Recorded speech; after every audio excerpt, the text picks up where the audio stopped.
मेरे प्यारे आका सल्लल्लाहु अलैहि वसल्लम के प्यारे दीवानों, कामयाबी का चौथा उसूल है नरमी, सॉफ्ट।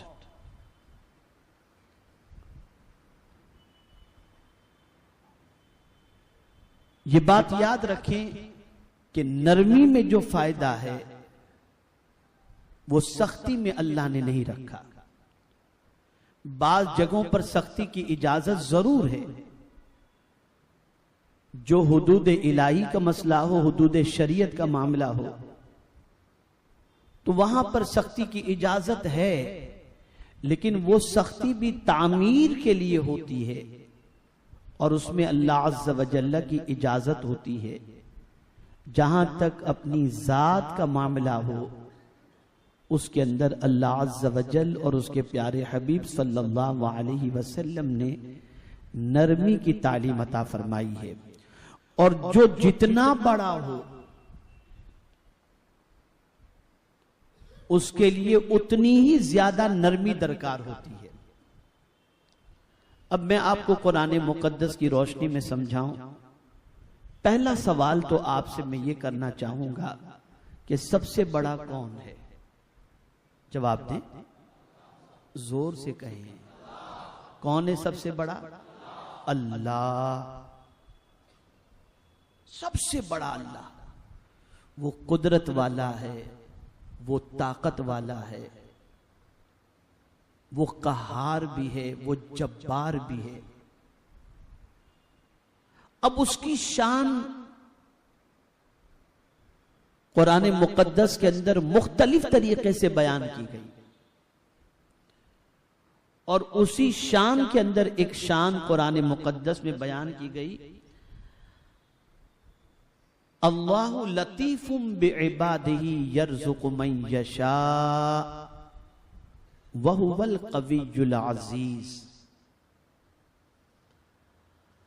अल्लाह बहुत मेहरबान है अपने बंदों पर। क्या है? बहुत मेहरबान है।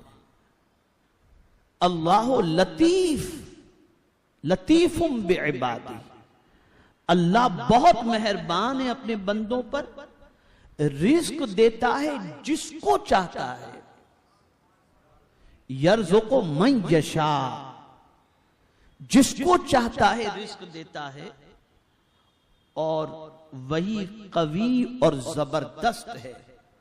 यानी अब आयत का अंदाज देखें। पहले नरमी की बात हो रही है, अल्लाह बहुत मेहरबान है, और आयत के आखिर में कहा जा रहा है वहुवल क़वियुल अज़ीज़, और वही कुव्वत और ताकत वाला। मेरे प्यारे आका सल्लल्लाहु ताला अलैहि वसल्लम के प्यारे दीवानों, लतीफ किसे कहते हैं? लतीफ किसे कहते हैं? अल्लामा इब्ने मंजूर रहमतुल्लाह ताला अलैह ने लतीफ की तफसीर करते हुए फरमाया कि जिसमें तीन चीजें जमा हो उसे लतीफ कहते हैं। कितनी चीजें? बोलिए। पहली चीज, जो काम करे उसमें सख्ती और दुरुस्ती न हो।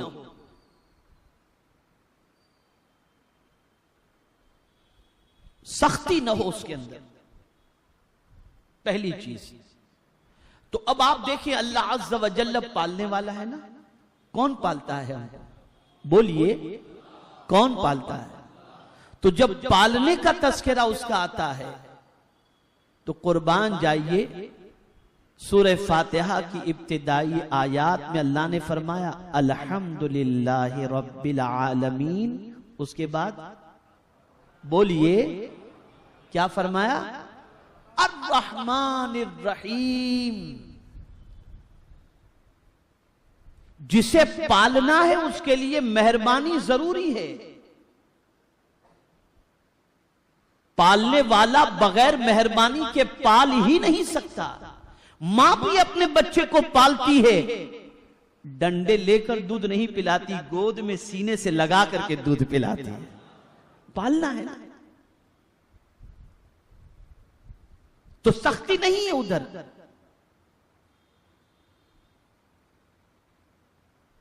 तो मेरे प्यारे आका सल्लल्लाहु ताला अलैहि वसल्लम के प्यारे दीवानों, सख्ती न होना ये लतीफ होने के लिए 3 चीजों के मजमूए में से एक सिफत है कि अल्लाह अज़्ज़ व जल लतीफ है।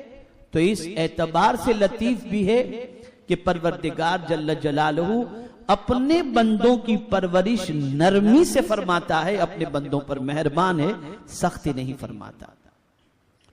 मेरे प्यारे आका सल्लल्लाहु अलैहि वसल्लम के प्यारे दीवानों, दूसरी चीज, वो अपने बंदों के बारीक से बारीक मनफ़ियातों और मसलहतों पर आगाह हो। अपने बंदे के लिए क्या चीज नफा बख्श है, उसके सिलसिले में बारीक छोटी सी छोटी चीजें भी जिसके इल्म में है उसे लतीफ कहते हैं। अब आप देखें, एक बच्चा पैदा हुआ तो पैदा करने वाली जात खुदा की है, लेकिन अल्लाह ने उस बच्चे को दांत नहीं दिए, कुव्वते गोयाई नहीं अता फरमाई। बच्चे का पेट बहुत छोटा है, हाजमे की कुव्वत नहीं है उसके अंदर। तो ये नहीं कि बच्चा पैदा हुआ तो फौरन उसके मुंह में रोटी रख दी जाए, दांत है नहीं, चबाएगा कैसे? तो बारीक से बारीक नफे की चीज से मेरा मौला आगा है, तो उसने उस बच्चे के लिए दूध को बतौर ग़िज़ा रखा कि न उसको दांत की जरूरत है न और किसी चीज के चबाने की जरूरत है, बस मुंह अपनी मां के पिस्तान से लगाया, दूध पिया और उसको अल्लाह ने ग़िज़ा अता फरमा दी, उसे कुव्वत अता फरमा। और फिर आप देखें, बड़ा फर्क है इंसान और जानवर के अंदर, बड़ा फर्क है। जानवर का बच्चा पैदा होते ही चलना शुरू कर देता है और इंसान का बच्चा पैदा होते चल भी नहीं सकता। आप देखें ना, बकरी के छोटे से बच्चे को देखें, पैदा हुआ और चलना शुरू कर दिया वो। लेकिन जानवर का बच्चा पैदा होते ही चल लेता, इंसान का बच्चा चल नहीं पाता, नहीं चल पाता इंसान का बच्चा। और इसीलिए मेरे प्यारे आका सल्लल्लाहु अलैहि वसल्लम के प्यारे दीवानों, इंसानों में किसी बच्चे को यतीम कब कहा जाता है? जब उसके बाप का यानी बच्चा नाबालिग है और उसके बाप का इंतकाल हो जाए तो उसे यतीम कहा जाता है। और जानवर यतीम कब होता है? जब उसकी मां का इंतकाल हो जाए तो उसे यतीम कहा जाता है, इसलिए कि इंसान की परवरिश करने वाला बाप है और जानवर को ग़िज़ा और दूध पिलाने वाली उसकी मां है।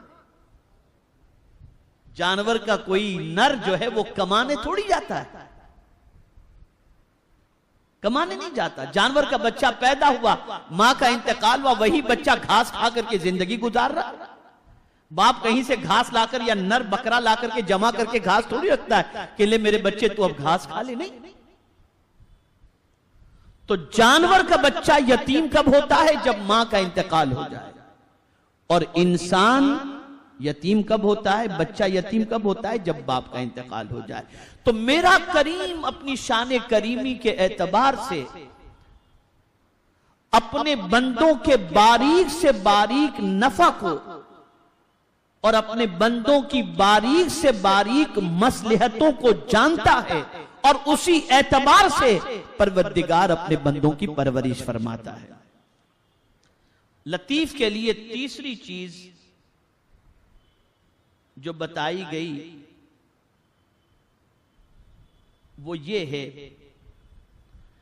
कि जिसको कोई नेमत अता फरमाना चाहे उसके अता फरमाने पर कादिर हो।